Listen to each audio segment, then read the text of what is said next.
And hello, everybody, and welcome to the Movie Pit Podcast. I almost forgot the title of my own podcast. We are here. I say we because I have a special guest, like I promised last week on the podcast. I'm going to let him introduce himself in a second. Just want to get this little thing out of the way. We are combining the Comic-Con podcast with the podcast this week, obviously, since it's coming out at the end of the week. So it's maybe going to be a little longer, depending on how we go into stuff. But just letting you guys know that. Also, follow me on Facebook. Go to the Facebook page, facebook.com/moviepit. That has a capital M and a capital P.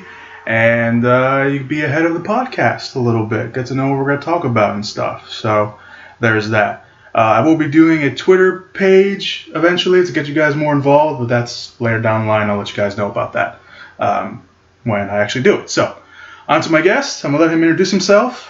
Well, thank you, Christian. My name is Mike. If you're not familiar with me, I have my own podcast, Casual Experts. But I'm happy to be here. Thank you for having me, Christian. Very welcome. Which is also very good. If you want to go check it out, we'll link it down below if you guys want to go listen to that. It's not as organized. I do a lot more rambling than you do. You see, you have a very nice outline. I have a very nice outline right here. Yeah, my outline isn't. Maybe I'll write down 3 things and then I ramble. I ramble every once in a while. I go off my stuff here. Every time I get mad. Oh yeah, that's the best stuff. Of course, yeah, that's the best stuff. Yeah. That's when it really gets interesting. It's passion. Exactly. No one hates passion. Exactly. All right. So like I mentioned, we're going to be combining the Comic-Con podcast that I was going to do earlier this week, and we're going to do the regular podcast this week. So we're going to talk about the Comic-Con first because it was Comic-Con and people are still recovering and talking about it, so we're going to do that. We're going to tighten down it, and we're just going to talk about the big thing, which is the Marvel panel and all the trailers that came out this week. But first, Comic-Con, not every once in a while, pretty much every year, a studio or studios don't go to Comic-Con. This year was a little different because one particular studio said they didn't want to deal with piracy, which was 20th Century Fox, so there was no footage to Assassin's Creed and Wolverine 3. Another 2 movies that probably could have made waves at Comic-Con were Miss Peregrine's Home for Peculiar Children and Morgan.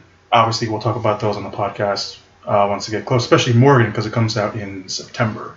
And I believe Miss Peregrine's Home for Peculiar Children also comes out in September. I gotta check that out. How much of that do you think is because their big gun X-Men really didn't have anything to show? Because how much have they filmed of Wolverine 3? They're at least 2 months into film. Really? Oh, then never mind. Yeah. Because you'd think, with Black Panther, they don't even have a script yet finished. Yeah, and they still bought the cast. Yeah. Well, most of the cast. Marvel does it big. Yeah, of course. But I think one of the interesting worlds, I was going to mention this later, but we might as well talk about it now because, like I mentioned, sometimes go off podcast. Fox, I think one of the main reasons Fox decided we're not going to Comic-Con because it talked about piracy was because last year the Deadpool trailer got leaked out and everyone was talking about it. And Deadpool was one of the most viewed leaked trailers that came out that year next to Suicide Squad. And Warner Brothers, we saw Warner Brothers released all their trailers after the panel came out. So I think one of the reasons, at least for what I think, they didn't do that is because, well, we don't want, people leaking out footage. What do you think about it? Well, I think that's probably where their heads are at. But if you asked the director Tim Miller of Deadpool and Ryan Reynolds, like that movie doesn't happen without a leak. So the movie happened because of it. That's what I mean. Yeah. Like if someone, and I still think it was Ryan Reynolds that leaked that. Yeah. Like if being very quiet, I don't know who did that. There's 3 of us that had it, and I don't think it was Tim. Yeah. Their biggest success in a while happened because of a leak. So I don't know. I think it's an interesting strategy. You can see the argument on both sides. You Yeah. see the argument that, it's at Comic-Con. We want the people just at Comic-Con to experience this special thing. True, yeah. And then you got the other side where it's like, well, no, we want to see that footage too. Yeah. And Warner Brothers, again, I applaud Warner Brothers for releasing all the trailers they did because they wanted to involve as much people as they wanted to, but also because they probably wanted to avoid another Suicide Squad leak like they had last year. Yeah, I also think Warner Brothers wants to be as open and friendly after the BVS fun that they had. Oh yeah, that might have been another reason. Yeah. They're just like, oh yeah, we're not, let's be as friendly and as open to the fans as possible. Yeah. But another thing was like Assassin's Creed comes out later this year. Comes out in December. That was their big platform to be like, this is what we have. Especially after that first trailer, which got a very mixed reaction. Yeah. That would have been a good way to be like, this is, we'll show you like some cool scenes every now and then. It's like, see, this is what we're looking forward to. Also, too, you think about what's the friendliest audience for that? Exactly. Ever. It's Comic-Con. Yes. Yeah. So that was Fox. Sony missed out on showing the Magnificent Seven, which comes out in September. May not have been that well received, but still would have been a bigger audience. And Chris Pratt was already there at Comic-Con. Passengers, which also stars Chris Pratt and Jennifer Lawrence, that's getting a real big, that has a really big feel to it already, and hasn't even been, like, no trailers, no photos have been released. It's Chris Pratt and Jennifer Lawrence. They're on a spaceship. They're the only ones awake. Yeah, and you're like, hey, Hollywood, we're the two biggest people possible to put in a movie. And one of the most highest paid people in Hollywood. Yeah. The Dark Tower, which they're still filming, but that would have been a really cool place to show stuff. Sausage Party, which comes out later this year. It's Seth Rogen. I mean, that the crowd would have ate that up anyway. And Don't Breathe, which comes out later this month, but they did screen the film, so I guess that was good enough for that. Paramount, there's another one. They had Ben-Hur, would have been a last push for that, because Ben-Hur trailers aren't looking too good. And then Ghost in the Shell. That would have been a good place, like Assassin's Creed, to show fans, hey, settle down, we have this, here's the footage, please don't hate it. Yeah, that's going to be a tough pill to swallow for... Yeah, and they won't have a chance to show that off anyway, because that comes out like in March of next year. So they have no way of showing that to a bigger audience than they would have had. And they're filming too. They're I believe they're almost done filming for there, because they've been filming for a while. Oh man, yeah, that's ambitious. Yeah, and then Lionsgate. This one's interesting because the cast was there. Power Rangers movie comes out in January. The cast was there. They showed up the helmets. They showed up the power rings, or coins. Sorry, don't hate me. I was born in that time, so don't settle down. I know what I said. So Power Rangers, that the cast was there, so it was interesting. They didn't have a panel, and they've been filming for a little bit too.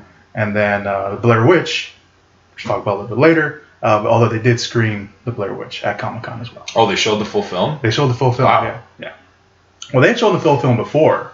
Really? Because they had released it because it was called The Woods before. Okay. And there was a trailer that came out and had all of these quotes. So I guess they knew and they couldn't say anything. Oh. So I was looking forward to the Woods anyway, because it's directed by Adam Wingard, who did great films like The Guest and You're Next. So I was really looking forward to that. And then right at Comic-Con, they just dropped the news. Hey, there's a sequel to The Blair Witch. Yeah. And I was like, you sons of bitches. So there's that. So those are the movies that missed out at Comic-Con because studios decided not to show anything. So let's get to the Comic-Con news. Let's talk about the Marvel panel. We teased it a little bit earlier. Black Panther cast has been confirmed.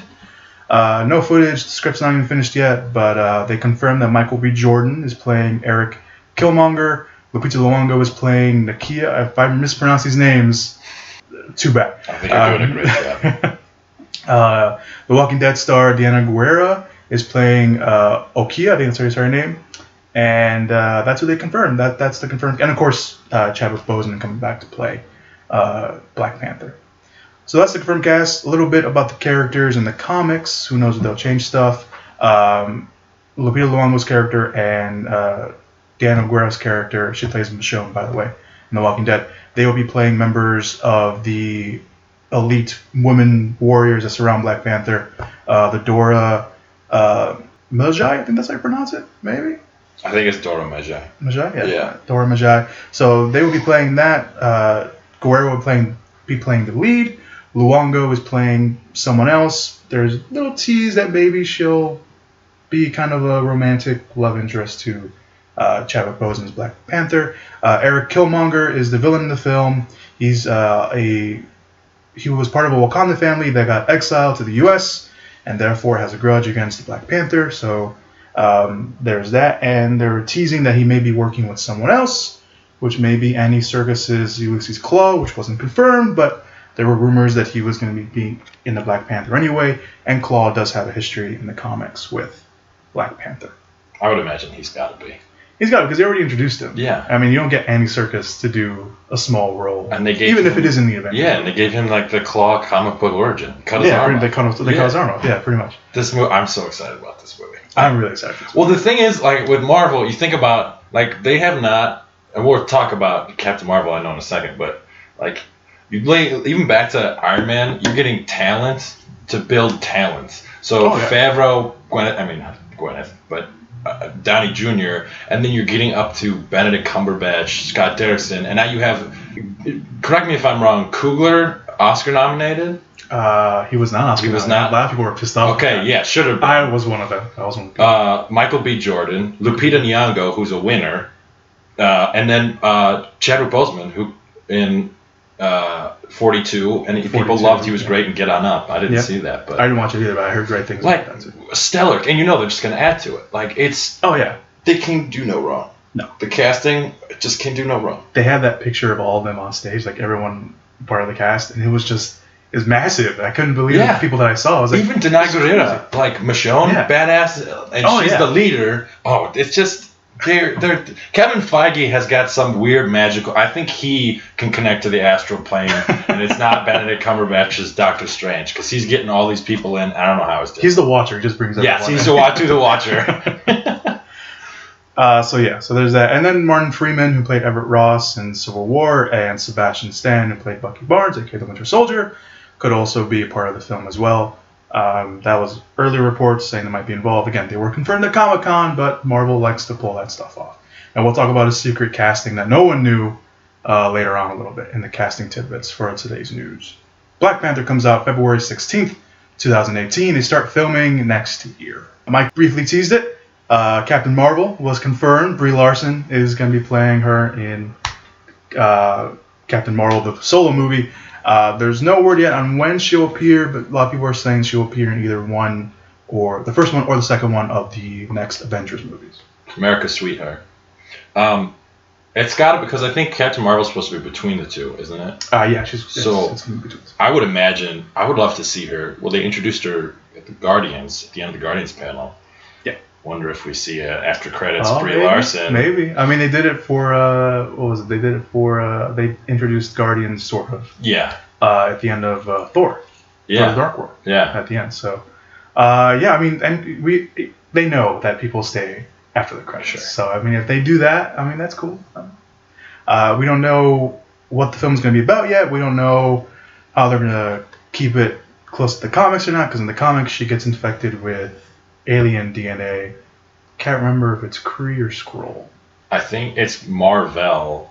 Well, no, it's very convoluted. It's very convoluted. It's very convoluted and very complicated. She gets infected with alien DNA. Yes. That gives her superpowers. So we'll see what happens with that. The film is being written by Meg LeFour. I think that's how to say her name. She directed. She wrote Inside Out, and it's also being written by Nicole Perman, who wrote Guardians of the Galaxy. Which was a pretty okay film. Pretty okay. I think it was alright. It was okay. It wasn't like people loved it. Yeah. Captain Marvel will be released on March 8th, 2019. So there's that. Briefly, Thor Ragnarok panel. They didn't have a lot of footage. They showed some unfinished footage, some behind-the-scenes stuff.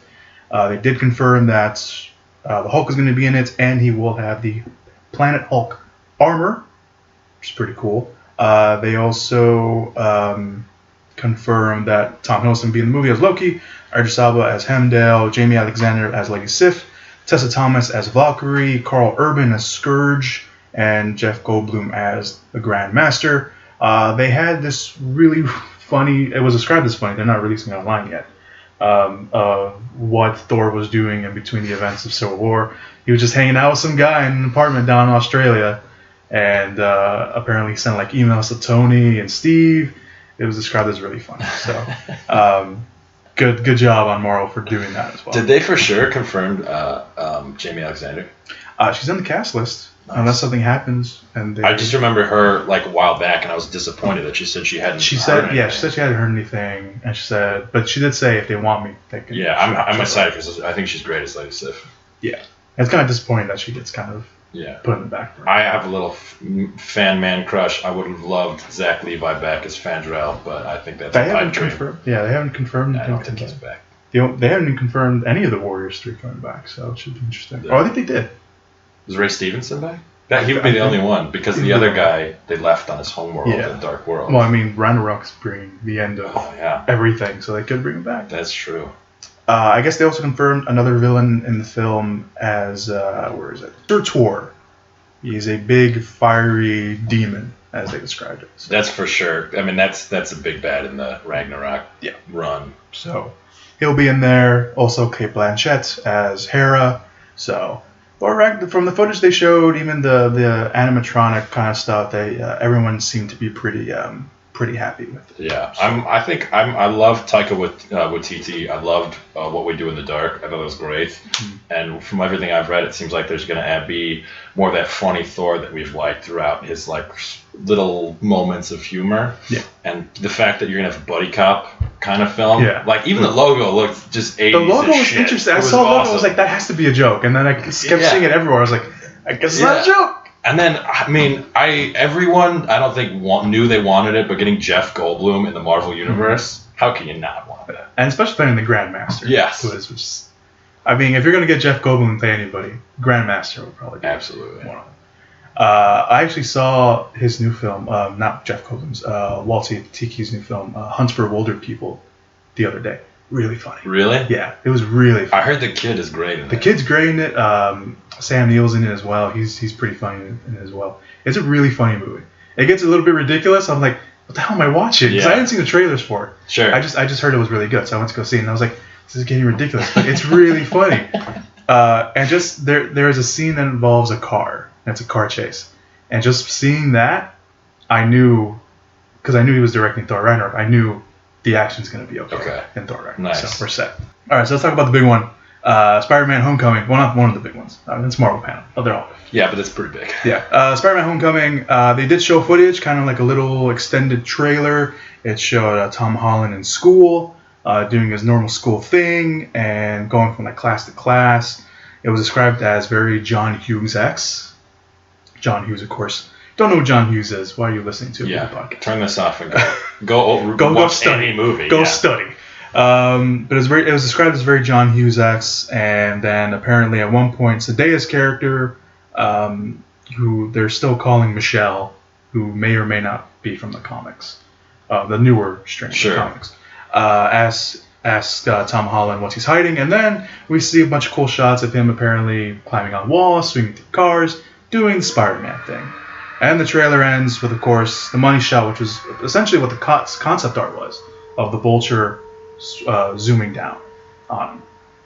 So, there you go. So, they didn't confirm, though, if the Vulture is Michael Keaton, which is kind of disappointing. Yeah, that's a great... And watch, he turns out to just be like the principal or something. I know, right? They're just like, we got Michael Keaton in this very small role. He's a guy in a food cart that just rolls by. Exactly. Yeah. That's kind of disappointing. They did confirm the cast. They did confirm that Flash Thompson's in the movie, played by Tony Relovori. I think I say his name. He's been in films like The Grand Budapest Hotel. He was the bellboy. Was he in Dope? He was in Dope. Yes, he was in Dope. Yes, right. He was in Dope. He plays one of the friends. We'll talk about Dope a little bit later on the podcast too.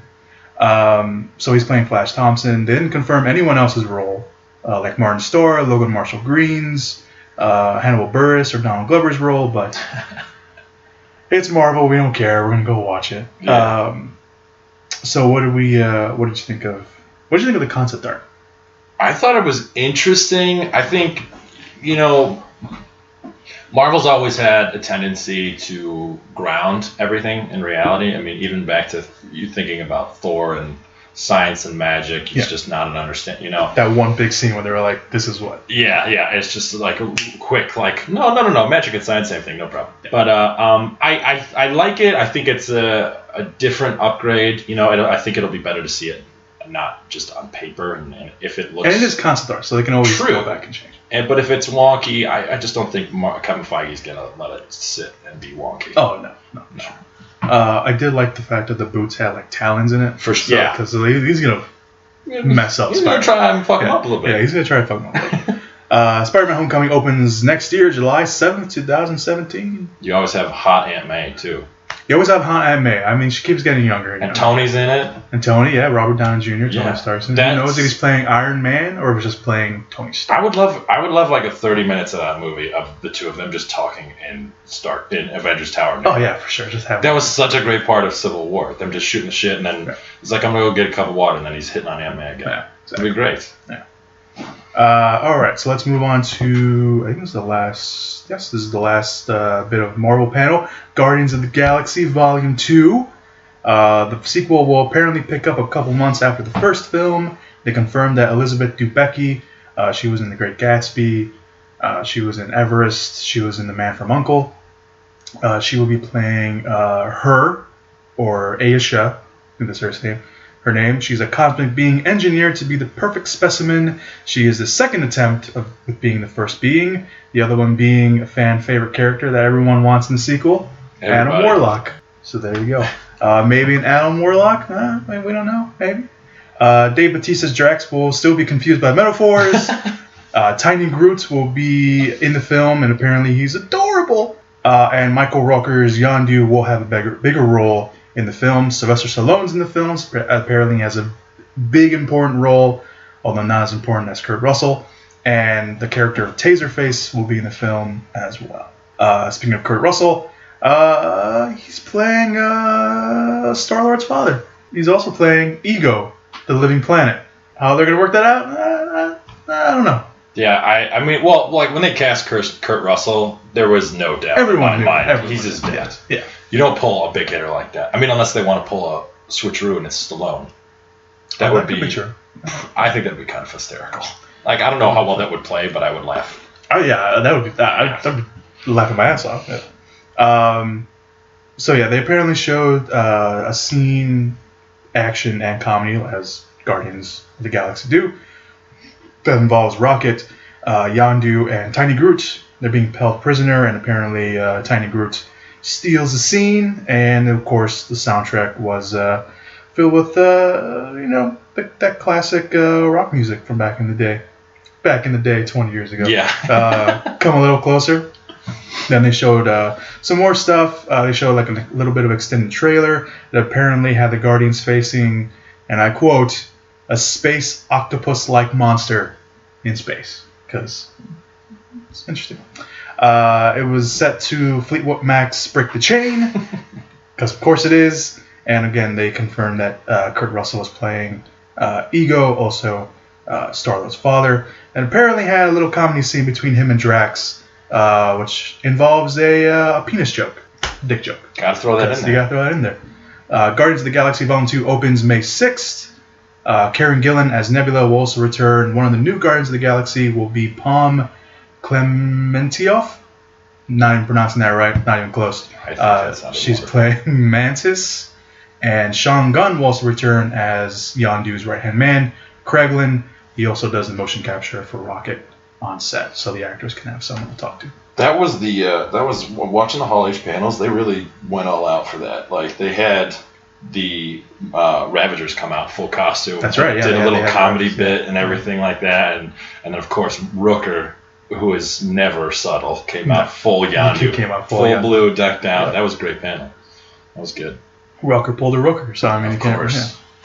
So now that we got all that out of the way, what was your favorite moment of the Marvel panel, or just Comic-Con in general? Oh man.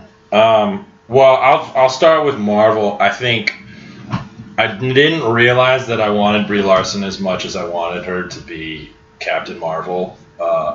Because she was a fan cast also. I think she was one of the many fan casts. True. It was, well, there was, I think if you were a woman that was in any action movie at any point in the last 10 years, you were... Pretty much. Emily Blunt. Yes. Was another one. But my thing was, I always thought that Catherine Winnick had the look, for sure, from Vikings. Like, just looking at her pictures online when they suggested her, like, oh yeah, that definitely looks like her. And people would say, I saw some stuff online, they said that Brie Larson's face was too rounded. I'm like, really? If that's going to be your complaint? I mean, everyone bitches about yes. It. And, I loved that. Seeing the second Doctor Strange trailer really pumped me up. The only thing is that I hope the trippy stuff is not too much Inception 2.0. It looks like it kind of be falling that way. A little bit, yeah. Yeah, but I love, and then I'm so excited for Spider-Man. Like I love Spider-Man, and now that he's back home, he was the best part of Civil War. Oh yeah, for sure. And well, Black Panther. There was a lot of good. There was a lot of good things about Civil War. Yes. All right, so let's talk about the trailers. We talked about, and you just mentioned Doctor Strange. Let's talk about Doctor Strange. Second trailer of Doctor Strange came out. Again, very Inception-y a little bit. Everything was kind of, but it kind of works. It does. It definitely works does for the trailer and for the movie. Yeah. It's hard to capture the astral stuff without it just being too CG loaded. Exactly. Yeah. And it looks great. I mean, there was that really cool shot of him putting on the cape like a boss, just flicking it over his shoulder and just clicks on. That was pretty cool.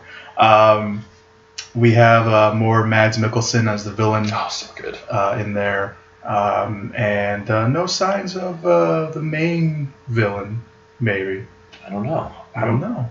When they cast. I mean, if he's not in it, then I don't mind. But he kind of had to have some sort of tease. I heard a rumor that Mads Mikkelsen's character might be possessed by Dormammu, which would make sense. Yeah, someone was like, that's why his eyes are all wonky. That Dormammu was like leaking out. Yeah. We'll find out. But speculation. Speculation. That's the internet. Yeah. I really like the last bit between him and, I don't know why, but I liked it, between him and Chiwetel Ejiofor's Baron Mordor in the film. He's like, we're not savages. Yeah. When he gives him the Wi-Fi password. Yeah. I was like, come on. Yeah, I also love that Wong is not like lesser Alfred. I like that he's kind of It seems like he's there. He's in the action. Yeah, they described him in the panel as like he's a drill sergeant, which is great. It's a nice update that he's not like a racist stereotype. Like he was in the comics. Yes. Which everyone was worried about. Played by Benedict Wong. Perfect. So there you go.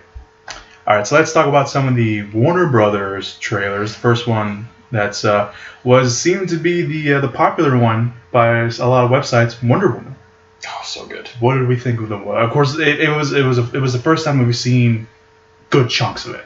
Yeah. Because the CW had that special before Legends of Tomorrow came out. Sure. Where they show little bits of it, and you see those little bits they show in the special in the trailer. But this is the first time we're seeing a lot of footage. Yeah. And it does look fucking awesome. Well, yeah, I mean, people have their opinions about Batman versus Superman, and there's some highlights, and I think one of them for sure was Gal Gadot's Wonder Woman. Yeah, for sure. And she was one for me. Yeah, that fucking theme song too. That little the little drumming. I mean, that trailer, I love that they're not shying away from her origin, which they easily could have been like, I mean, she's an Amazon, but it's not crazy weird. Right. But I really like that. I loved the little interactions that we had between her and Steve. It opens up the trailer. You're a man. Like, what do you think I was? Do I not look like one? Yeah. I love that little, because she's gonna be naive, and I think that there could be from I can't remember the name. The director's name. Patty Jenkins. Patty Jenkins, who I think is great. I think that they could have taken it in a direction where they shied away from showing her naive at the beginning, because that could be construed by internet trolls as her being weaker, lesser than Steve, because there's going to be a portion of the film where he's showing her about the world. And it even looks like that at the end of it. It's just like when they meet their secretary. Yeah, it's sure. like, oh, well, that sounds like slavery. And he's like, all right, let's go. Yeah. I mean, and that was a funny bit, but I could definitely see the internet thinking like the first act of the movie is just Steve mansplaining everything. Oh, yeah. But she lived on an island with women for like a long time. Right. She needs to Her father is Zeus, the god. Yes. If she doesn't know what a secretary is, things probably need to be explained to her before she ventures out there. Yeah. I think that's the only way you can go with the Wonder Woman, because she's never had a movie. Yeah. This is the first. I mean, they tried with Joss Whedon a long time ago, and then it was like, we're not gonna do it. Yeah. And I think this is the only way you can do it, because maybe not a lot of people know who Wonder Woman is. I think that there's that like very common Linda Carter spinning around invisible jet sort of stuff. That's all they know. That's all they know. But I'm just so excited about this film because she is so good. And I was skeptical because it's like the girl from Fast and the Furious, really? Because that's all we knew her from. Yeah. So that's, But I think that everything that I've seen, the action looks incredible. Oh, yeah. When she's spinning around, beating shit out of those guys in the bunker, it's like, no, dude, that's it. Yeah, and the lasso of truth glowing like that, I mean, We're gonna see some lasso action. Yeah, it looks really, really cool. I'm very excited. I think I'm gonna call it right now. I think Wonder Woman of the first batch of DC films is gonna be the best one. This or Suicide Squad will turn out to be the best critically received, I think. That's not a bad prediction. I think so. Yeah. All right, so Gal Gadot, of course, will come back to play Wonder Woman. Chris Pine will play Stu Trevor. Connie Nielsen's in the film. Robin Wright, David Theos, Danny Houston, and Saeed Tamogori. I didn't say his name. Wonder Woman opens next year on June 2nd, so we won't have to wait too long, depending on how impatient you are. The other big comic book trailer that came out was Justice League. Not too heavy on the action. Felt more like a really introductory kind of trailer. It showed Ben Affleck as Bruce Wayne going around trying to recruit people. Jason Momoa's Aquaman, which a lot of people loved. Yes. More people loved the fact his interactions with Ezra Miller's Barry Allen, The Flash, which everyone says he will steal the movie. We saw Cyborg in full costume. So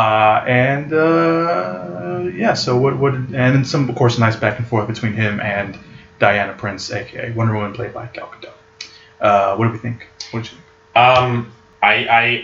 I think it was a nice way of bridging the gap between the complete melancholy cloud of despair that was Batman versus Superman and trying to lead us into Justice League, because everything that, if you've read anything about it, they're very much aware of what they did wrong. It seems as much. They made the change. Jeff Johns is now in charge of DC Entertainment. Should have happened 10 years ago. But I think one thing that I loved about it was going back into the comics and going back into the Bruce Timm verse with Batman the Animated Series and the Justice League. My favorite character interaction was always Batman and Diana, because she almost would screw with him and he was just very sad, direct, and so I thought that was really cool. I love the fact that we're going to get not dolphin riding Aquaman.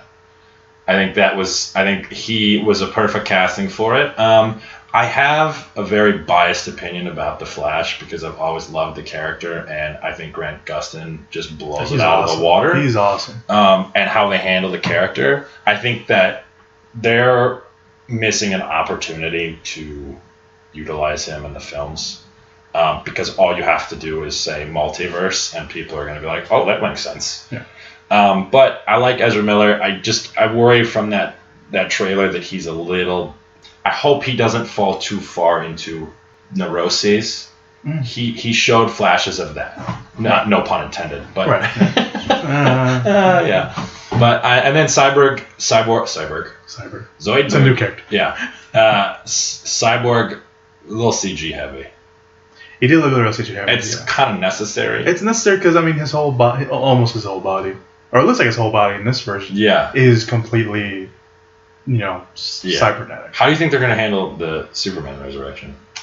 That's going to be hard. I don't know. There's people saying that he may appear at the very end of the film. There are some people saying he might not even appear in the film.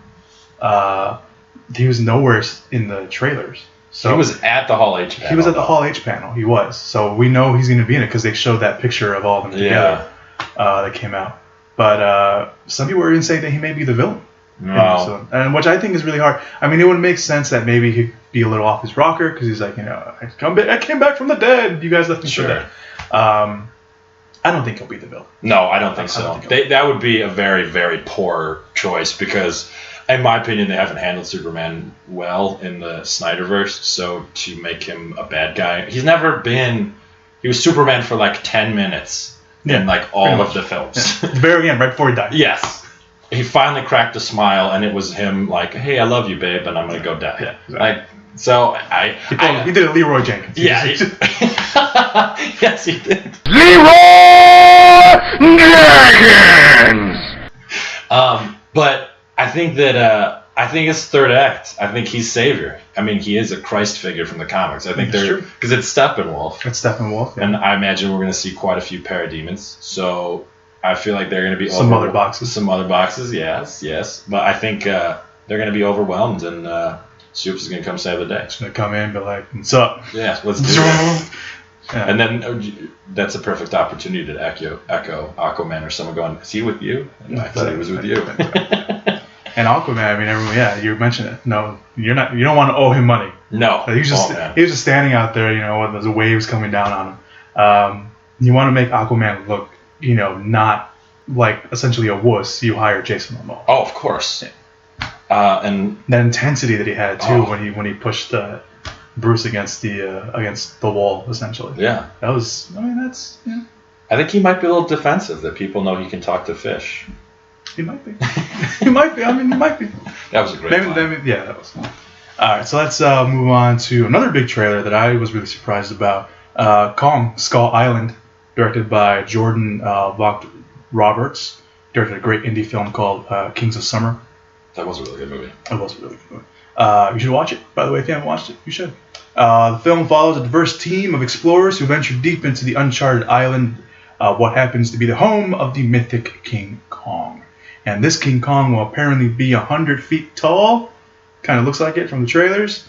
The film stars Tom Hiddleston, Brie Larson, Samuel L. Jackson, John Goodman, John C. Reilly, Tian Jang is a big international star, Corey Hawkins, Jason Mitchell, which appeared in Straight Outta Compton, both of them, John Ortiz, Thomas Mann, Shane Wingram, and Toby Kibble. Apparently Toby Kibble's maybe, I don't know if I read this right, Toby Kibble is doing the motion capture for King Kong. I think that'd be my bet. Yeah, because he did the motion capture for Koba in Dawn of the Planet of the Apes. So I'm not sure about that. Just he may appear like in a small role, off in the distance or something. Kong Skull Island opens on March 10th next year. I thought the trailer was awesome. I did too. I'm so excited for this movie now. I was surprised how much they showed. Yeah. And it's a very different film. The director has said that we're not doing the Beauty and the Beast. No, that's not what it was. But Beauty and the Beast kind of story. This is Kong messing shit up.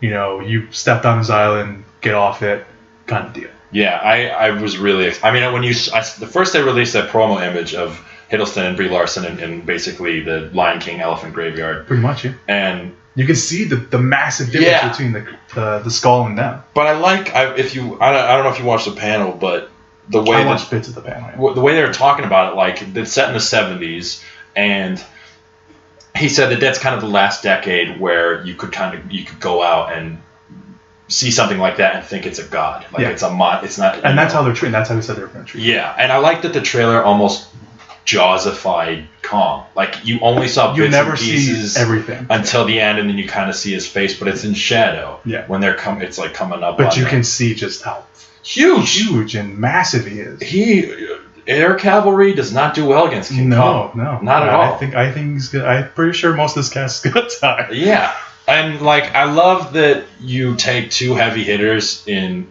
Samuel L. Jackson and Goodman, and it looks like they're gonna be at odds with each other. Yeah, I mean, there's that great scene. It's like, what the hell do we get? Essentially, he was saying, what the hell do we get into? Yeah. What did you get us involved in? I'm very excited for this movie. Oh yeah, this is awesome. It looked way better than I thought it was gonna be, and we know down the line Warner Bros. Is working on a Godzilla versus King Kong movie, so maybe we'll see a little tease of it. Yeah. Maybe get a young Bryan Cranston back. Get in there, yeah. Be like, let them fight. Oh, that's Ken Watanabe. I want Ken Watanabe in Godzilla vs. King Kong just so they can say, let them fight. Yeah, I want Ken Watanabe in everything. Oh, yeah. It should have been in Civil War. Let them fight. Yeah, just be like, he's just catching his airplanes like, let them fight. Let them fight. That should just be the trailer for Godzilla vs. King Kong. It's like, show Godzilla on one side, show King Kong on the other, and then Ken Watanabe. Let them fight. Let them fight. The other trailer was King Arthur, Legend of the Sword, directed by Guy Ritchie, of course, another King Arthur movie. Charlie Hunnam's playing King Arthur, the gritty new version of King Arthur because he's born on the streets of medieval times. No, not our streets. That's a very different thing. So he grows up. Charlie Hunnam plays Arthur. He learns he's part of the legend to defeat his uncle, played by Jude Law. There's magic involved. Eric Bana's in the film. John Munhasu's in the film. Aidan Gillen's in the film, a.k.a. Littlefinger from Game of Thrones. The movie opens on March 24th next year. Looked a little better than I thought it would. I mean, by the end, it gets progressively more insane. But it's very Guy Ritchie. Yeah.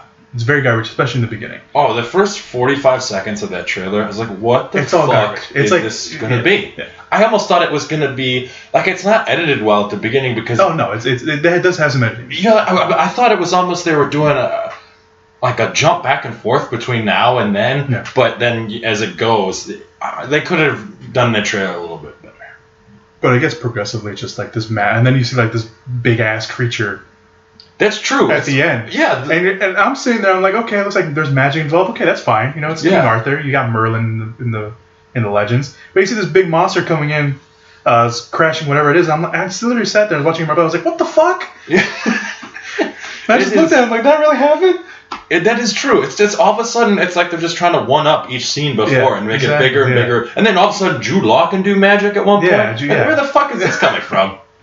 I mean, I'll watch it. I like Guy Ritchie, so I mean, he's been very hit and miss in the last couple of years, but I like The Man from U.N.C.L.E. I think it's very underappreciated for what it was, but I don't know. I mean, we'll see what the other trailers have in store for us.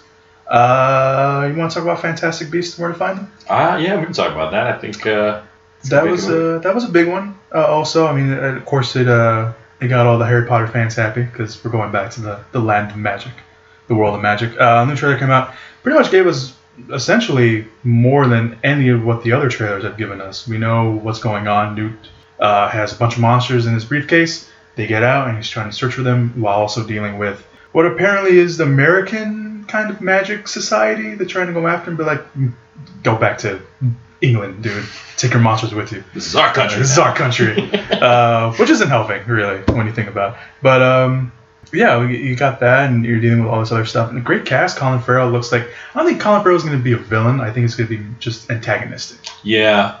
Because he doesn't see... He's probably going to be one of those, like, you know, in-between villains. What he thinks he's doing is the right thing. Yeah, I agree. I think so, too. I think... Well, like, there's a great line in that first trailer where Newt Scamander is... They're talking to him like, why, if you got expelled from Hogwarts, does Dumbledore, a young Professor Dumbledore, like, laud you so much? Right. Which I think is cool.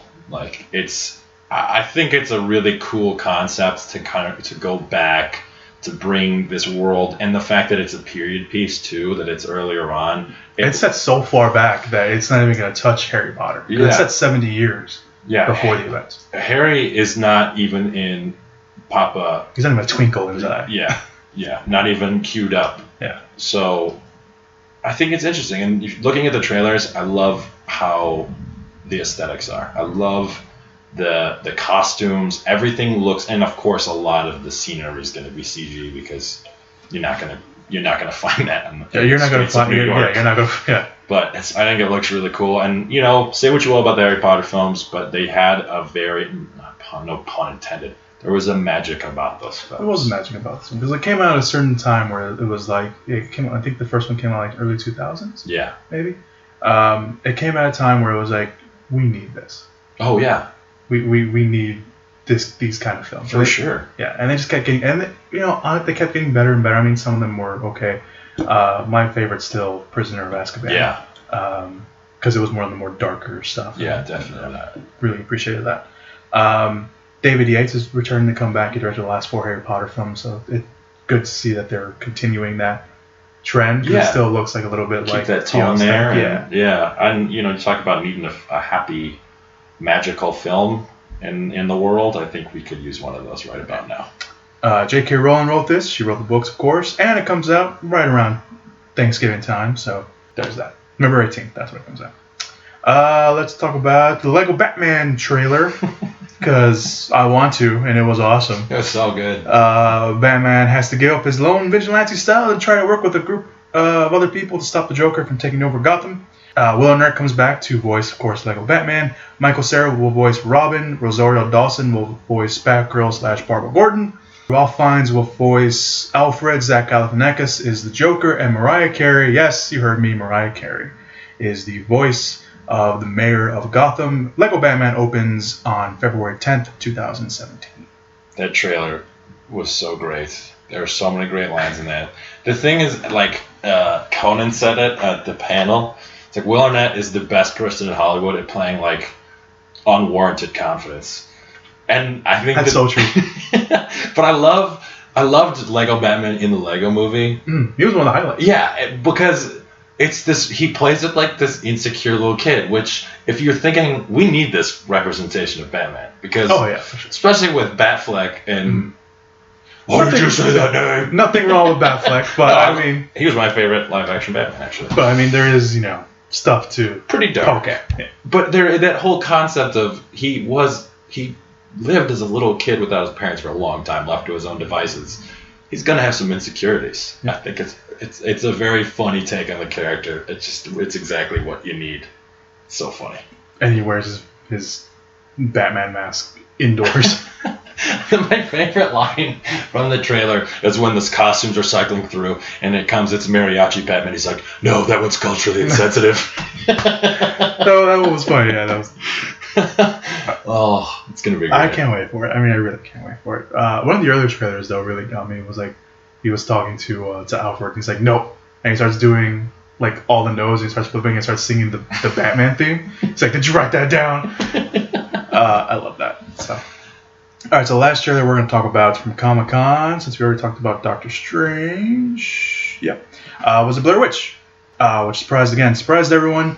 It was called The Woods before, and Adam Wingard is directing. Everyone thought it was just a normal horror movie that was going to come out in September. It's coming out soon, September 16th. And then they just dropped a bomb. It's like, nope. Blair Witch. We've been filming it in secret. It's not a remake. It's not a reboot. It's not a reimagining. It is a sequel, and it follows a group of college students who venture into the Black Hills Forest in Maryland to uncover the mysterious surrounding the disappearance of James's sister, who many believe is connected to the legend of the Blair Witch. And of course, shit just goes down, as you can tell from the trailer. The film has already gotten a massive, great response. Everyone's saying it's one of the must-see horror films for horror fans, and it is. Some people are even calling it game-changing. So, yeah, I watched the trailer today, and it looks like it's trying to recapture a little bit of the magic of the first one, and they're definitely not. I don't see them pulling. A typical like lights out where you're seeing the monster in the trailer, you're seeing the witch, and, or probably through most of the film, if they reveal it at all, because you didn't see anything in the first trailer. No. I mean, in the first film, I should say. So if they can amplify that tension, because your imagination's always going to be scarier than what they can show. Oh, yeah, and they're in the woods, they're in the dark. Sure. Yeah. The only thing about the trailer though is, and I want to see it. I think it's going to be good. There's a built-in stupidity to the main character, the guy who's looking for his sister, because it's been like 17 years, like that, yeah. And she even says in the trailer, like, there's no way that's your sister in the house. There's no way. So no, it is. She could have been eating wildlife. It's like the reverse of seeing those shows. Like, no, baby, it's not me. Yeah. That's not me. No. I think he's really hoping that she found like a well. And it's like a well of youth. Yeah, she figured out how to catch rabbits, and she's okay. She's being catched. She's Candace. Yeah. I'm really looking forward to it. And this is, like you said, it's trying to get back this what the first film did. And the first film, despite some of the hate that now it's gotten for people who loved it back then, it was different. It was radically different. It was radically different. They played it off like it was real, like it was a real thing. And back then there was no internet. The internet was just starting, so they couldn't be like, oh, is this real or not? You couldn't find that. Yeah. And the cast was unknown. No one knew who these people were. Some people thought they were actually went into the woods and they died. And it was, it changed. Blair Witch changed the genre for what it was back then. And now we have all these films we've had found footage films, and let's face it, a lot of them aren't that good. You get the occasional gem every once in a while, but a lot of them are really shitty, and a lot of them end the same way. It's called found footage for a reason. So we know how it's gonna end. We just don't know how it's gonna end. They've never done one, if my memory is incorrect, where they show someone finding the footage. Like if the camera's just sitting there and then they die, like at the end of the first Paranormal Activity, like if they had like a neighbor that was getting their mail come in and be like, Where is everybody? It just started the whole new movie. Yeah. Yeah. I mean, the Paranormal Activities. They play around with the idea. It's like, oh, we found the tapes somehow. They were just in. We've been living in this house for years, and we just found a box of VHS tapes. Yeah. That's how they play it. The realtor, they don't want to bring the VHS tapes out. Exactly. Yeah. I don't know. I'm really looking forward to it. I mean, I was taken aback when I heard that. Oh, it's a Blair Witch movie. I was like, you sons of bitches! Like, he really kept. Like, kudos to them for keeping this a secret, because they filmed it. It's almost like 10 Cloverfield Lane. Yeah, keeping it a secret like that. They filmed it. They edited it. They showed it to some people. They told people, don't say it's a Blair Witch movie, and no one said anything. And then they released it at Comic-Con, which is the big mecca of all nerd news, saying, yeah, it's a Blair Witch movie, and it's coming out in a couple months. Yeah, I'm impressed with how they handled that, for sure. Yeah. All right, so that's it. That's all the Comic-Con news that we had, all the trailers. So let's get this week's news items.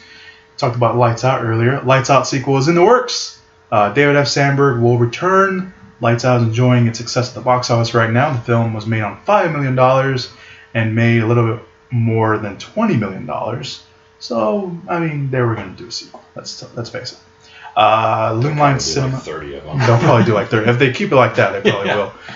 New Line Cinema is developing a sequel that will bring back director David F. Sandberg, who of course wrote the original short film that Lights Out was based on. They will bring back James Wan as producer and Eric Hessier as the screenwriter. Sandberg is currently directing Annabelle, so the Annabelle sequel. So it looks like he'll go back to back on sequel films. No word yet on when production will start for Lights Out 2. What do you think? I haven't seen it. How was the critical reception? The critical reception was actually positive. Really? I was surprised that people were going to like Lights Out. I mean, I saw it. It's good. I mean, it's a good like middle of the week movie. Yeah. I saw the short film. I saw it in the dark because I'm stupid. I heard how scary it was. I'm like, I'll be fine. Yeah. All the lights were out. No, didn't do any favors. So I like the short film. I like this. I like the cast. The cast was good. It's a lot more than just a jump scare movie. Okay. There's a good family drama subplot in the film. That's good. I'm not a huge horror guy because I think that it's just really devolved into a lot of just repetitive formulaic stuff. You do gotta get through a lot of shit. Yeah. A lot of just crappy movies to find a good one. But if they're gonna make money, if studios want to make money so they can pay for other good indie films to be made, go for it. And that's essentially what Lights Out is. I mean, even though it's a big studio, it's essentially an indie film. It's $5 million. Yeah. I mean, the only other studio that does that is Blumhouse, with the Purge films and Paranormal Activity films and all the other small films, and they make back their budget like opening day. So there's been some weird critical darlings. Not darlings, but better. Like, I did not expect The Shallows to get as high of a Rotten Tomatoes rating as it got. No, and I knew nothing about it. When we talked about on the summer movie podcast, I was like, you know what, this movie's gonna be shit. You're not gonna sell me on a movie about Blake Lively being stuck in the middle of a rock with a shark swimming around. Yeah. And I went to go see it. I liked it. I was surprised that I liked it. I walked out saying, God damn it, I actually like this movie. When I saw Civil War, that was the first trailer that came on. The whole thing, it was opening night, theater was packed. The end of the trailer for that film ended. That got a bigger laugh than any point in the film. People laughed so hard at the concept of Blake Lively versus a shark.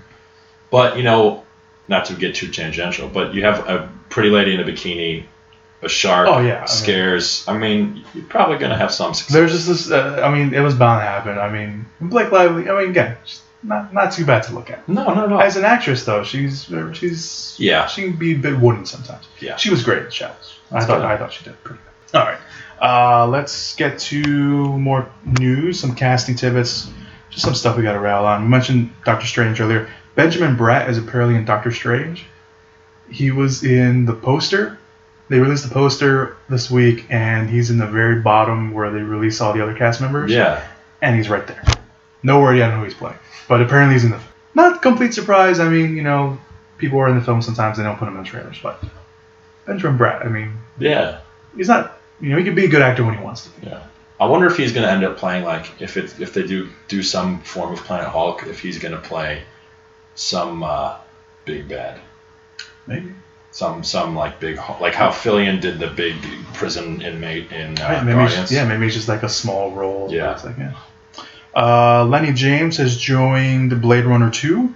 Lenny James from The Walking Dead and a bunch of other stuff. Lenny James, great actor. He's really good. Very underrated and appreciated. He's done a lot of great TV stuff. He's done a lot of small roles in movies. He's joining Blade Runner 2, of course, continuing the trend. No one knows who he's playing. No one knows what the movie's about, but Robin Wright, Harrison Ford, Ryan Gosling, Dave Bautista, Mackenzie Davis, Baccarat Abdi from Captain Phillips.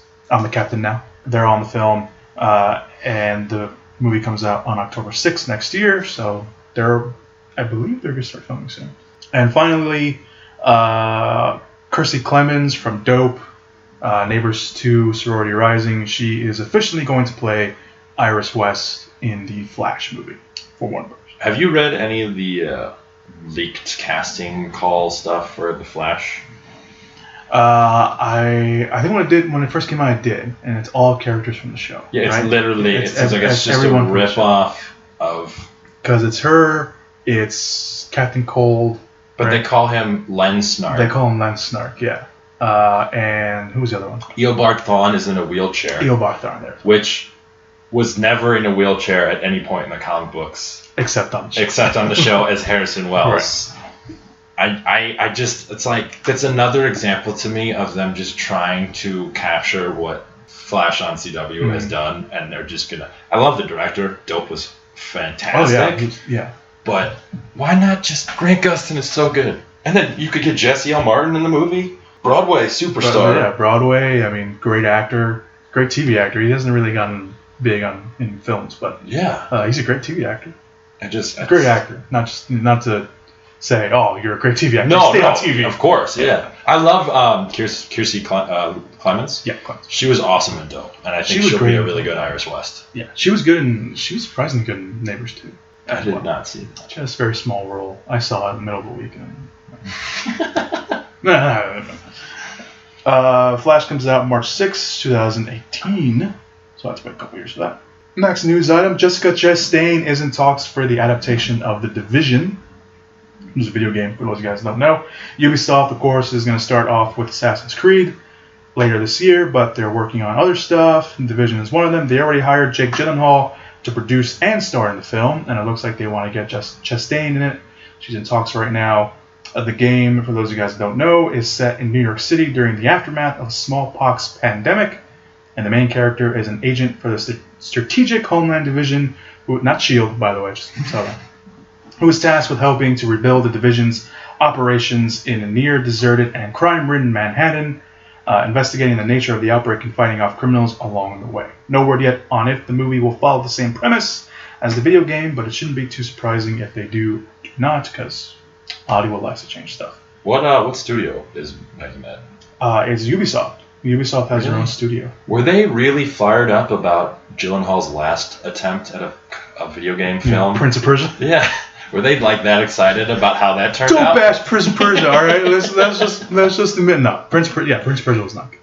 I don't know what is like you said. That must have been one hell of a pitch to even get a whiff from Jessica. Oh yeah, Chastain. I mean, I was about to mention that. There's like a sales pitch. I mean, you're gonna get Jessica Chastain in a movie. She's very picky and well deserved because she's one of the best actresses. Spectacular. Yeah, but if you're even in talks with Jessica Chastain, it's like that script better be fucking awesome. You better start filming that next year. Even to get Gyllenhaal, especially as a producer and star.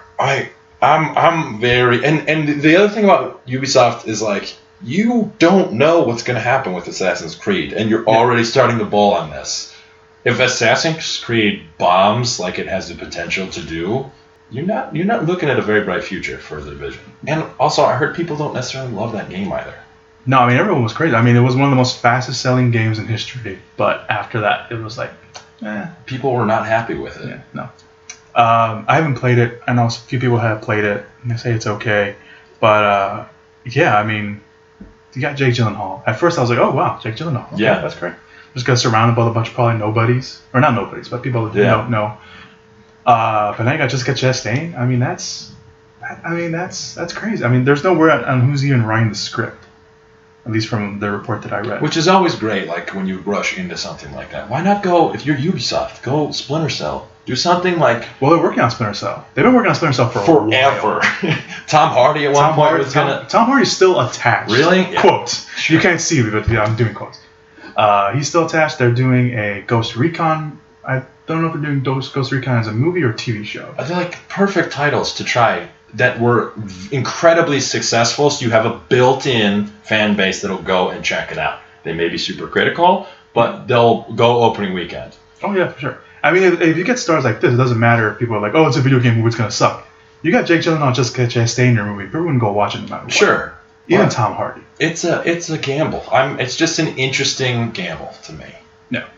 I mean, even Assassin's Creed. I mean, you got Michael Fassbender. People love. Marion Cotillard. Jeremy Irons. Brendan Gleeson's in the film. And it's directed by Justin Kurzel, which not a lot of people know. But he directed Fassbender and Cotillard in Macbeth, which I saw, and it was awesome. Yeah, I really wanted to. I've been wanting to see that. It looks really great. So yeah, The Division, I mean, could be good, but yeah, we should wait to see what Assassin's Creed does first. Even Assassin's Creed sucks. I mean, if they can make this work, this could be the big one. I just maybe write a script first and see how that. Well, they have an outline apparently because they got Jake Gyllenhaal and Jessica Chastain. So, like, we have an outline. This is going to happen. We don't have a script. Yeah, you ever heard of Tom Clancy? You like video games? The Division. And Jake's like, all right, I'm in. All right, let's move on to Pacific Rim 2. Guillermo del Toro talks about the sequel and One Star Will Not Return. Hint, it's someone we've talked about already in the podcast. Guillermo del Toro will not come back to direct the film. However, he will star, or not star, but he will be a producer on the film. Oh, that'd be great if he starred. It'll be great. It's like a random, like one. He's one of the kaiju. He's essentially like one of like Braun Perlman's character for the kaiju. He's just like, yeah, that's why. Go over there. So he talked to Hollywood Reporter, saying, as producer, I learned not to declare anything about a movie I'm not directing. I will tell you this: a lot of the cast from the first film is coming back. I leave those communications with new director Stephen DeKnight, who was the showrunner for season 1 of Daredevil. He's also the showrunner for Spartacus, the show on Starz that lasted a while. He said he's not only a director, he's actually a guy that I respect and admire, and it's his movie. He also talked about some story details. It's the first time we're hearing of anything. He says it's easy to expand because you have not only the Jaeger human universe and the Kaiju alien universe, but also the fact that you are now able to play with a very history-filled universe. We started the war with the Kaiju, we won the war with the Kaiju, and now it's a post-war of those two universes. So it looks like some more world building is happening. We now know that Charlie Hunnam will not be returning, apparently because of scheduling conflicts. He did tell Yahoo Movies that he will not be returning, but he did say that the early draft of the script, which was probably when Guillermo del Toro was still attached to direct, his character was heavily featured. Doesn't look the case now. Doesn't matter. We got John Boyega as the lead character. That's all you need. Yeah, playing Idris Elba's son from the first film.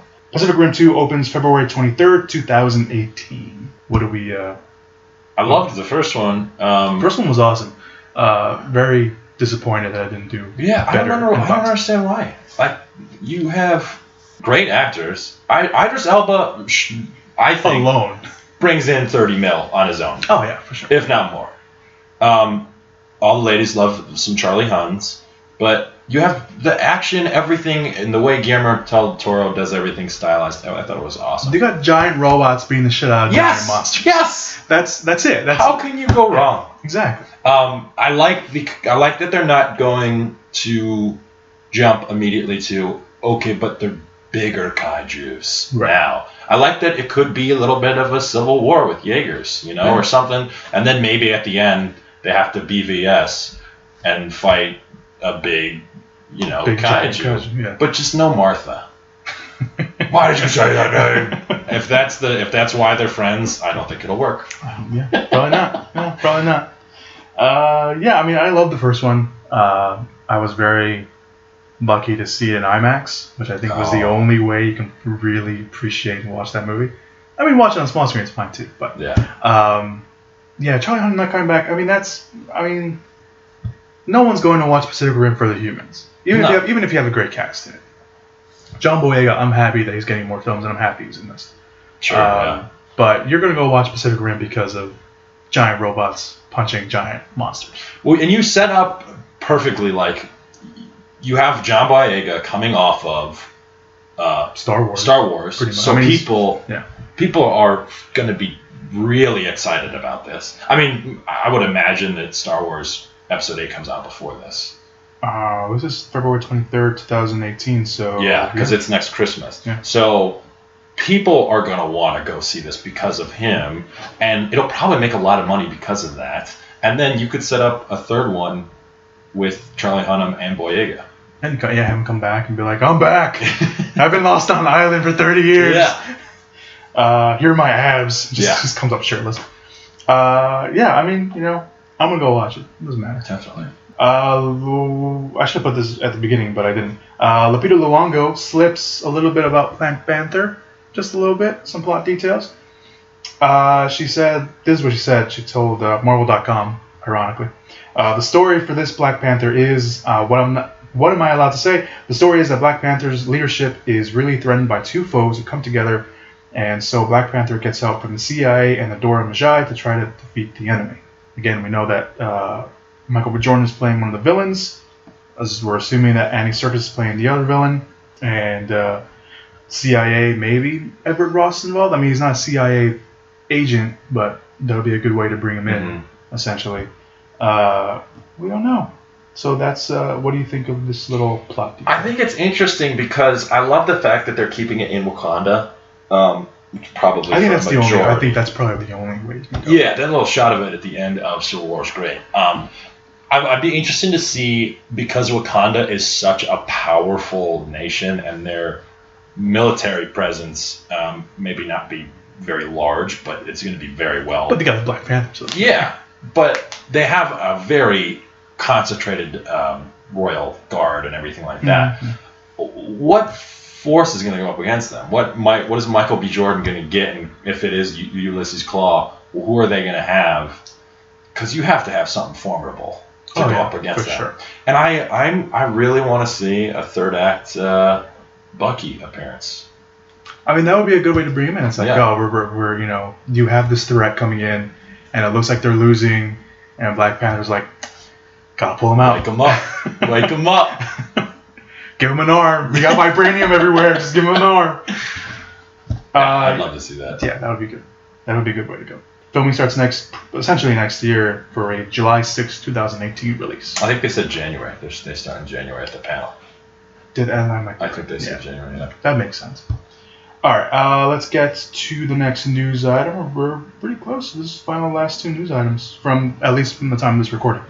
David Ayer shoots down popular fan theory about the Joker. Thank God. Which I'm sure many fans are either very happy, like I am, and apparently Mike is too. Yes. And some fans are like, bullshit. Suicide Squad is almost upon us next week, and the press wave has already started to begin as David Ayer shot down a very popular fan theory about Jared Leto's The Joker on I believe it was a radio show.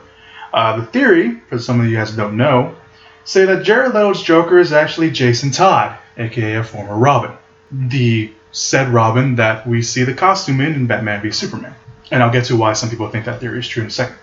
Ayer said the theory was not the case, saying this isn't the case. He's not. Very simple, very straightforward, saying that he isn't. So, this is the theory that a lot of people were saying about Jared Leto.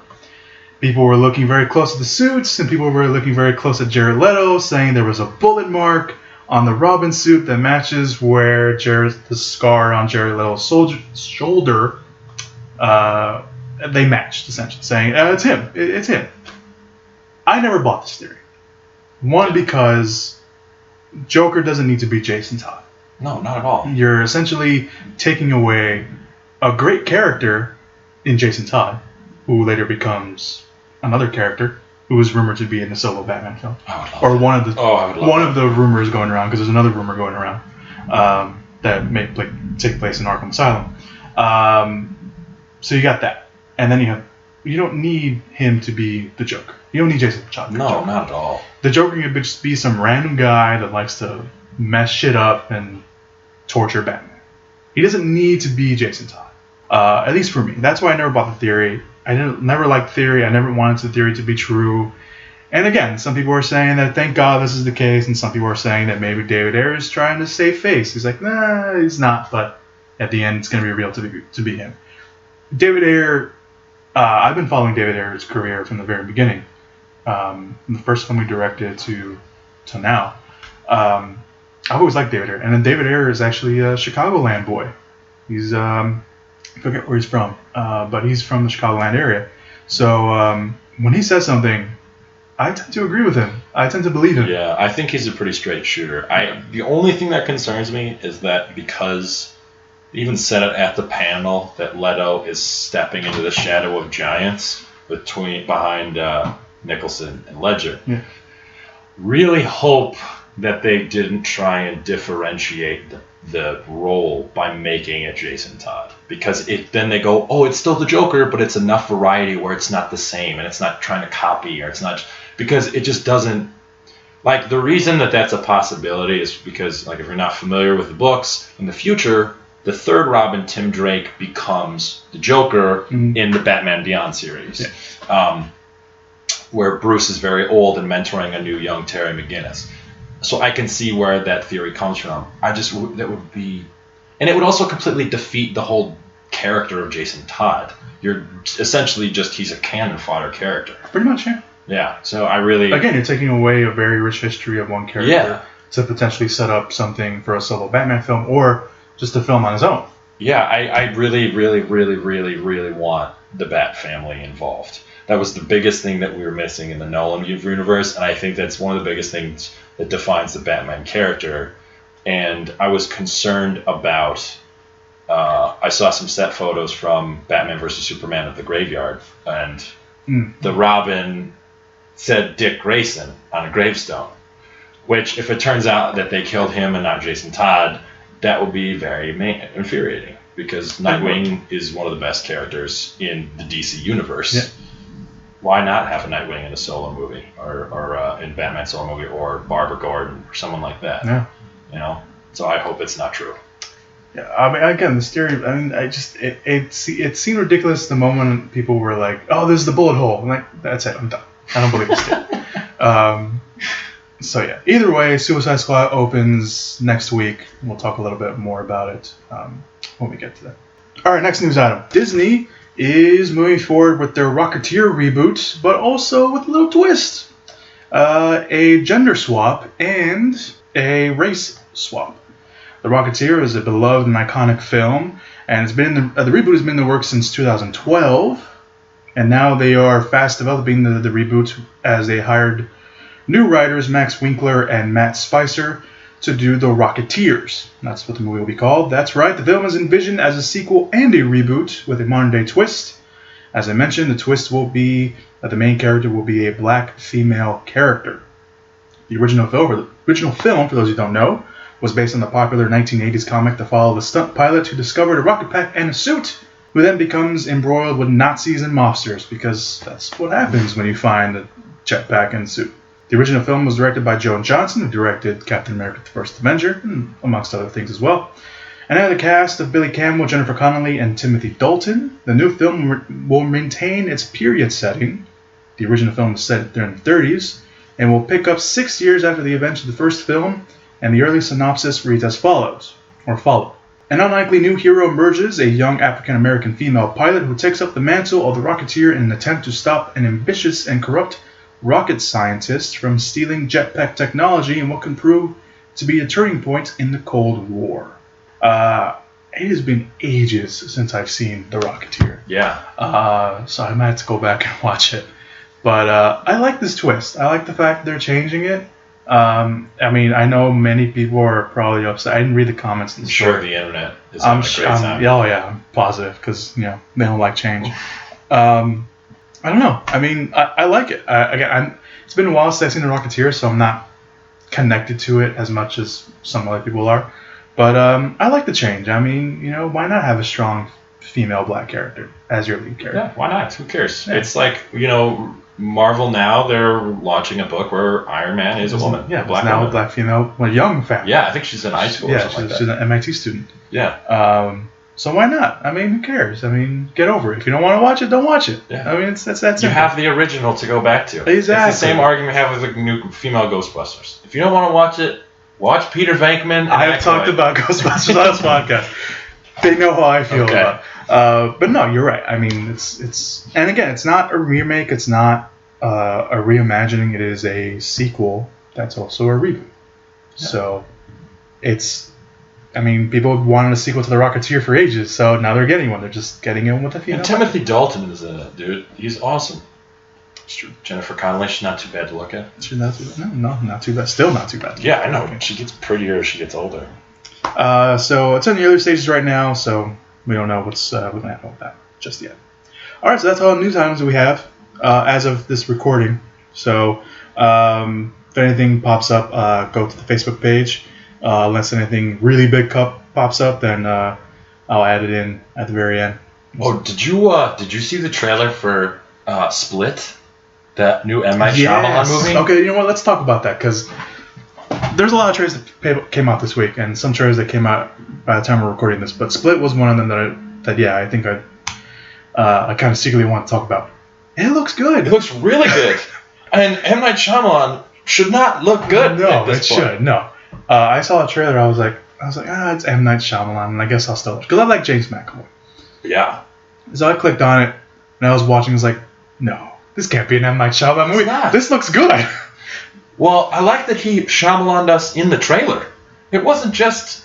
If you haven't seen the trailer, go see it, and we're going to spoil it because we're going to talk. We're going to talk about it. So we're spoil it. So we're not spoiling the movie. We're spoiling the trailer. Just trailer. Yeah. McAvoy seemingly just not to say kidnappers are just regular, right. But regular guy, regular Joe Schmo, abducts these girls from a parking lot, throws them into his dungeon basically. Yeah. And then they're like, "Oh, lady, help us!" They can see some woman in a dress, and it's also McAvoy. Yeah. And it turns out he has 23 different split personalities. Yeah.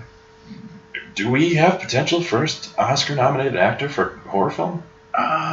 Maybe. I mean, he's just in a little trailer. So different. His performance, so incredible. Because he plays Kevin, quote unquote, yeah. which is I guess the guy that steals him. He plays the woman, which maybe the mother kind of seemed like that because then he also plays another woman. He says he's not going to hurt you. That's what he says. Yeah. And he plays someone who's like 9 years old. Yeah. And it's so different. Like the voices are different. He goes all in. It's insane. And it's really good. It looked really good, and I finished watching the trailer, and I was like, "Son of a bitch!" Shyamalan.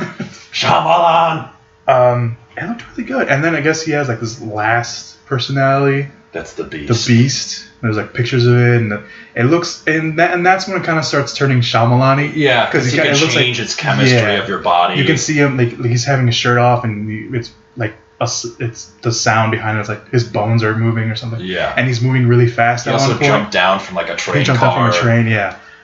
So that's when it gets a little Shyamalan-y, but which is fine. I mean, it doesn't matter. It's gonna have to happen. It's gonna have to. I mean, because I don't think Shyamalan is capable of going just straightforward horror thriller. But this looks really different, and it looks really good. Yeah, I'm excited. And a little tidbit: James McAvoy was not the original star. It was supposed to be Joaquin Phoenix. Really? Yeah. I almost think McAvoy's going to do a better job. I think McAvoy wasn't. Because seeing the trailer now, it's like, McAvoy was the better choice for it. Because I don't see Joaquin Phoenix pulling off that. No, he just the little kid. Little kid one. He just do his "I'm still here" character for every single one of them. He'd grow the beard out for no reason. Yeah. Casey Affleck would just stand behind the camera. So that came out. I'm glad you brought that up because I want to talk about that. So that came out. There's a new trailer for the Mel Gibson film Hacksaw Ridge that he directed. Oh, I didn't see that. That came out as soon as you were coming up. What is it? I didn't watch it either. It's a war film. It's about Mel Gibson. People have done so much worse stuff than what Mel Gibson did. Mel Gibson has said a lot of shit, but you cannot take away the fact that he is an awesome director. Robert Downey Jr. got arrested with hookers and cocaine, and he's the biggest star in the world right now. Yeah. Let Mel back. I mean, this might be his comeback. I hope so. Everyone thought it was going to be the Beaver. It was not the Beaver. No one watched the Beaver, so it doesn't. Like that was like that was an experiment. Let's put it that way. Everyone forgets that Jennifer Lawrence was in that. Yeah, that's right. She plays his daughter, right? Or one of his daughters. No, she was. Was it? Was it? I think no. The late Anton Yelchin was his son, I think, and she was the girlfriend. Oh, okay. I knew she was involved in the family. I forgot. Why are we talking about the beaver so much? I don't know why I brought it up. You really want to brought it up. You want to talk about the beaver. So Hacksaw Ridge came out. There's a new trailer for the Matt Damon film called The Great Wall that also came out as you were coming up. It has him. It's a period piece about why the Great Wall of China was built. Apparently there's a monster. Awesome to throw a white guy in there. Awesome. I mean, he's surrounded by like a bunch of like international actors, like Chinese actors. It is weird to throw. When the wall was built, they were not. It's a Tom Cruise. It's a Tom Cruise Last Samurai. But that at least had some logic because they had the American military over there. That's true. I think this Great Wall of China was in like the 4th century. That's not accurate at all. That's not accurate at all, but we'll go with it. It's fact. 4th century, of course. Yeah. I didn't see the trailer, but I've actually been waiting for the Great Wall because it was supposed to come out, I think, last year or 2 years ago, and they kept pushing it back for some reason. Yeah. I think just because of reshoots and all that kind of stuff. But I think they just threw Matt Damon in because it's like, it's Matt Damon. We need someone to connect to here in America. Stephen Yeun. John Cho. That's true. I'm just saying. Aaron Cho. The other. Ken Watanabe. Let them fight. There's another trailer that came out. I forgot what it was. Oh, the announcement that's kind of what it seems like. Announcement trailer for Trainspotting 2 that came out as well. It comes out in the UK first, and then it comes out here in the States. Luckily, it's only a month. It comes out next, I believe it's January in the UK and February here in the States. Something like that. I'm very interested to see how that movie turns out. Yeah. It's been a while since I've seen Trainspotting 2. It's fucked up. I know. I remember being fucked up. Oh, it's the baby. It's fucked up. But it was good. Watch Trainspotting. That's what I'm going to do. I'm going to watch Trainspotting and I'll watch Rocketeer. Rocketeer, yes. I would say watch Rocketeer first because you're not going to be able to think about anything else. After Trainspotting. Something else came out. I forgot what trailer it was. It doesn't matter. Yeah, the link will be down below so you guys can go watch it. And of course, the link will be down below for all the Comic-Con trailers as well. Hey everybody, so as expected, some news items dropped, and I figured I'd pull them right here at the end of the podcast. There's only 2 news items, really, so I'm going to briefly get to them. The first one, Meryl Streep joins Mary Poppins Returns. She will now join Emily Blunt, who is playing Mary Poppins, and Lin-Manuel Miranda, who will be playing a original character that the film created. So the film is not a remake. It's a sequel, kind of a sequel-ish reboot. Streep will play Poppins' cousin named Topsy, who of course was not in the original film. So she now joins the film. The sequel will take place in a Depression-era London, where the books were originally written, and follows a now-grown Jane and Michael Banks, who, along with Michael's 3 children, are visited by Mary Poppins following a personal loss. Through her unique magical skills and with an aid of her friend Jack, played by Miranda, she helps the family rediscover the joy and wonder missing in their lives. So maybe Streep is the person she loses. We don't know. Streep's role and involvement isn't given a exactly big number, but Streep now joins the cast, which is pretty cool. Also, Chris Evans is being eyed for Lionsgate's Jekyll. Universal Pictures has their own Monsters University getting started up, but that hasn't stopped other studios from doing that. Lionsgate is developing a film adaptation of the BBC One series Jekyll, and they have their sights set on Chris Evans. The show was created and written by Stephen Montaff. I'm sure I'm pronouncing that wrong. He created Sherlock, and it was the show was ran back in 2007, which followed the last living descendant of the mythical Dr. Jekyll and Mr. Hyde, who was played by James Nisbet on the show, who attempts to keep his violent superhuman alter ego in check by cutting-edge technology and modern medicine. However, when Hyde finds out about Jekyll's wife and children, things get a little complicated. The film currently doesn't have a director, but they do have writers in Anthony Bagazzozzi and Charles Mondrai. The two will work together later this year to help Shane Black with Doc Savage, and are working on Adam Wingard's remake of Death Note. Evans hasn't signed on yet, but he is a pretty interesting choice, an unexpected one, but a great choice nonetheless if they can get him involved. Now, Lionsgate will have some competition with a Dr. Jekyll character, as Russell Crowe will play him in The Mummy, which will come out next year. This is a pretty interesting news item, really, because it kind of just came out of nowhere. So I wanted to include it in the podcast. Would have been nice to talk about it yesterday with Mike, but that sadly was not the case since it came out today. So yeah, those are the two new news items that came out, and now back to the podcast. But alright, so let's get to this week's releases. They only have two real big limited releases this week. One of them is Indignation, which is based off a novel by Philip Roth. It is set in 1951. Marcus, played by Logan Learman, a working-class Jewish student from New Jersey, attends a small Ohio college where he struggles with sexual repression and cultural disification amid the ongoing Korean War. I don't know what the hell happened there. I just had a stroke. The film also stars Sarah Gordon, very lovely Sarah Gordon. She is very pretty. She is very, yeah. She doesn't look real. She doesn't look real. She looks photoshopped in real life. Yeah. Very pretty. If you haven't seen Sarah Gordon, just Google Sarah Gordon. You'll know what I'm talking about. Tracy Letts, Ben Ross, Rosenfield, and Suzanne Baron. I saw the trailer. It looks really interesting. I saw the trailer. I think it was a couple months ago, and it looked really good. Because it starts off in the trailer, it seems like it's just another period kind of love drama, but there's a lot more. Yeah, there's a lot more to it. It looks very compelling.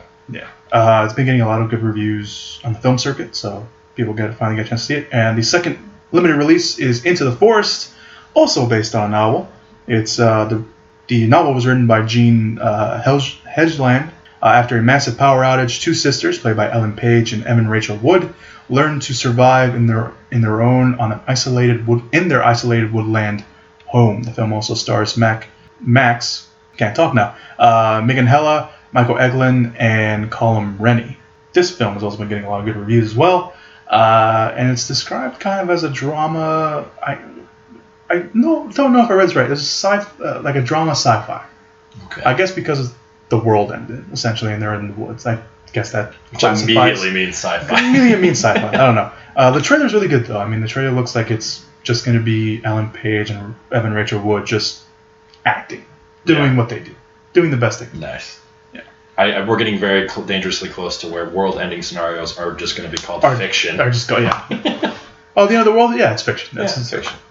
All right, so let's get to this week's wide releases. One of them already came out, which was Nerve, also based on a book by Jeanne Ryan. A high school senior, played by Emma Roberts, finds herself immersed in an online game of Truth or Dare, where her every move starts to become manipulated by an anonymous community of, quote, watchers, end quote. The film also stars Dave Franco, Emily Mead, Machine Gun Kelly. Yes, you heard me right, Machine Gun Kelly.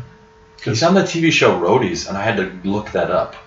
I thought I saw him like in one of the previews when I was watching. Like, who is that guy? Well, no, it's not. Really? Machine Gun Kelly? What? I guess he's an actor now. And Juliette Lewis is also in the film. Nerve.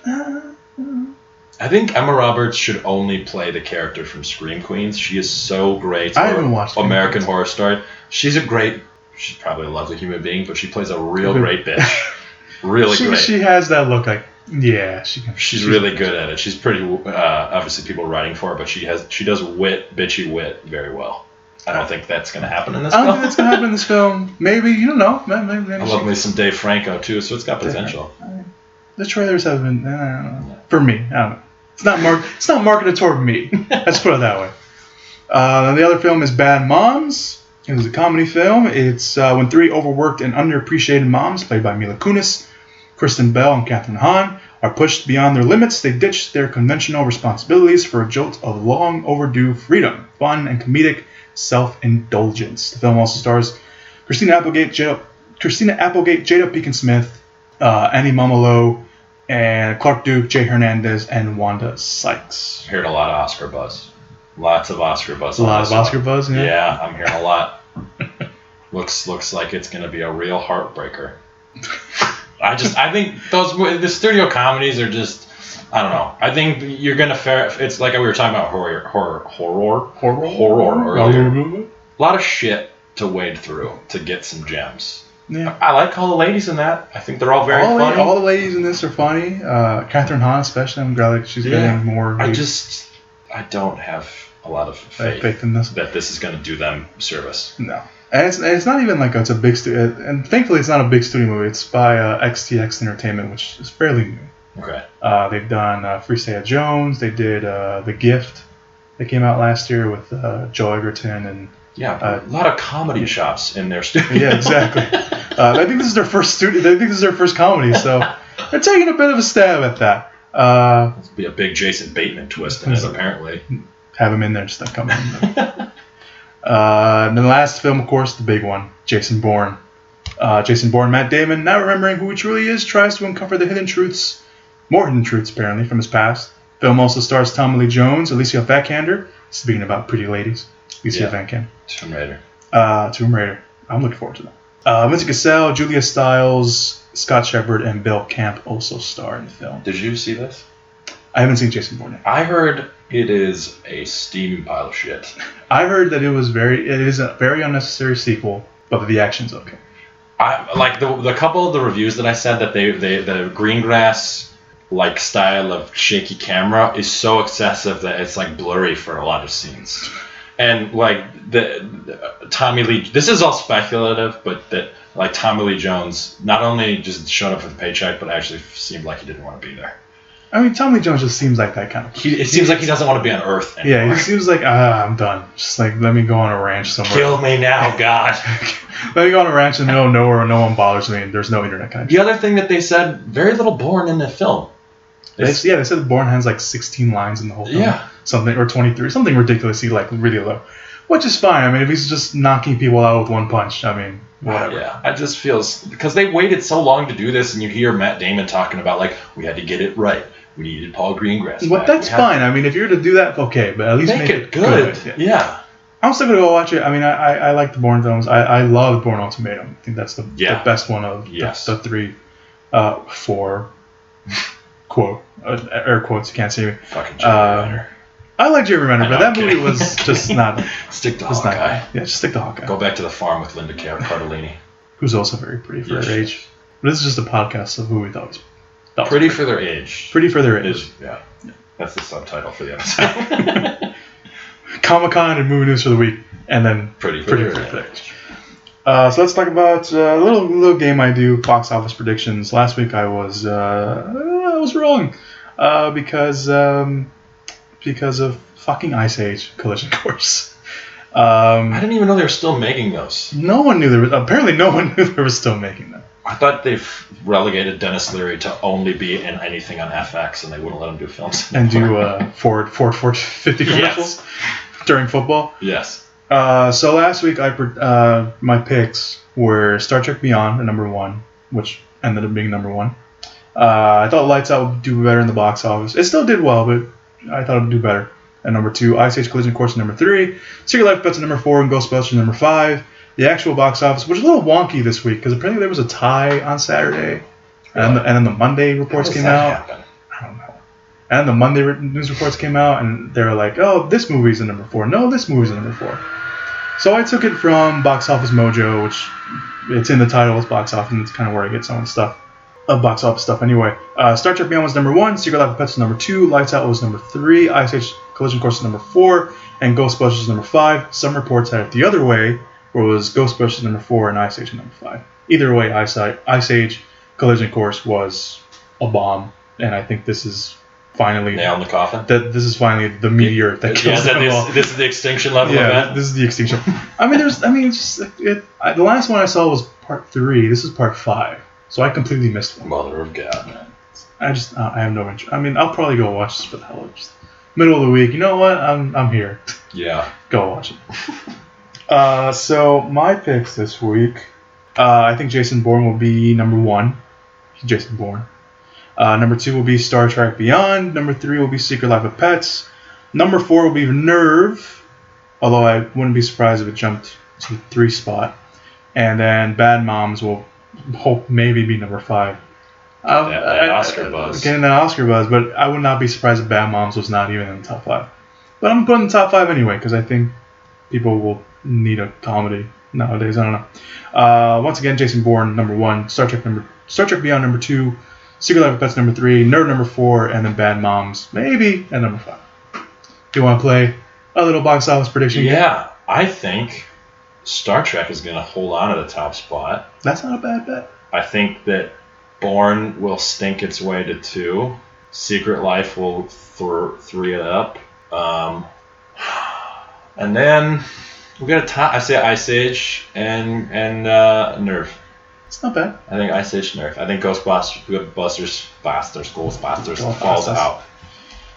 I mean, yeah. I mean, the fact that it was still in the top 5 was good. Yeah. Because I liked it. It wasn't perfect. They're gonna make another one. They're probably gonna make another one. It was good. I mean, it wasn't terrible. Yeah. It didn't ruin my childhood, which is a phrase I'm really starting to hate.